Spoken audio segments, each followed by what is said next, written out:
The Gray Man was directed by the Russo brothers and stars Ryan Gosling, Chris Evans, and Ana de Armas, and I was very excited about this movie, and I'm excited to talk about this movie with you guys. But before we get into this review, I just want to quickly say, if you're new here, be sure to like this video and subscribe to my channel. I'm trying to reach 250 subscribers, so you'd really help me out if you do subscribe, and I greatly appreciate it. Now with that out of the way, let's get into this review. So as I said, I was very excited for this movie. I love what the Russo brothers did with the MCU. I love the cast. I love the premise. It's a premise that we've seen before, but I was hoping to see just a fun movie, maybe a twist on what we've seen before. So I was very excited to see what they were going to do with this. The only thing that's making me a little nervous was that it was a Netflix movie, and Netflix does not have the best track record with their movies. But I went into it hoping it's going to be great, and it's better than a lot of Netflix movies I've seen. Unfortunately, it did let me down a little bit. It, to me, just sort of played it safe. Like I said, this was a premise that we've seen before, like Jason Bourne. This was very much felt like a Jason Bourne movie at times. So we've seen this premise of like a hitman after another hitman or whatever. We've seen it be done a lot before, so I was hoping there'd be more of a twist on it, and they did some different stuff, but nothing to really make it stand out. Like, this movie has a lot of entertaining moments in it, but overall it's one that's sort of gonna be kind of forgettable. It's not one I'm gonna likely rewatch anytime soon. It's just gonna sort of sink to the background. And when it comes to the action in this movie, for the most part, it was very good. At the start, there were a few action scenes that weren't too great. The first sort of fist fight was sort of in a neat location, but some of the editing was sort of quick, and it was sort of, there's a lot of stuff going on in it, so it was kind of hard to tell what was happening. So it was fine. There's one a little bit later.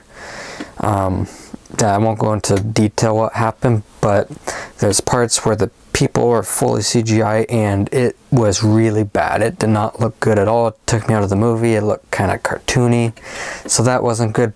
But a lot of the other ones were very good. There's an action scene sort of in the middle of the movie that starts in like a town square. That action scene I thought was great. The final confrontation between Ryan Gosling and Chris Evans I thought was pretty good. I do wish we may have gotten a bit more interaction between those two characters, because they're both in it a lot. Ryan Gosling's the main character, and Chris Evans is sort of one of the main antagonists of this movie. So they're both in it quite a bit. I just wish there was more interaction between the two. And Ryan Gosling was great in this. You could tell he really worked to get into shape for this role.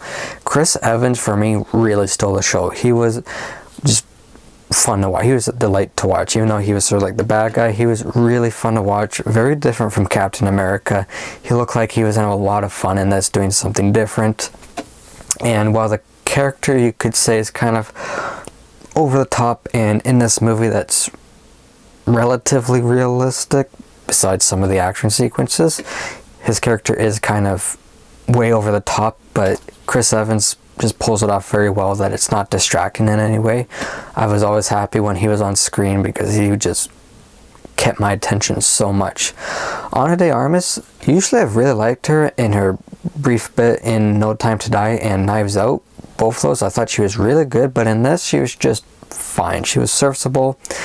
It was just, I don't know if it was the material or what, but I just felt like you could have switched it with any capable actress. So that was kind of disappointing. I was hoping more from her. The villain in this, like the main guy who's sort of controlling the whole thing, he's kind of generic. Like I said, there were parts of it kind of with the villain and sort of the concept of this that did, to me, feel like a Jason Bourne movie. They did do something to make there feel like there was more emotional weight, and that you cared more for the main character, Ryan Gosling's character.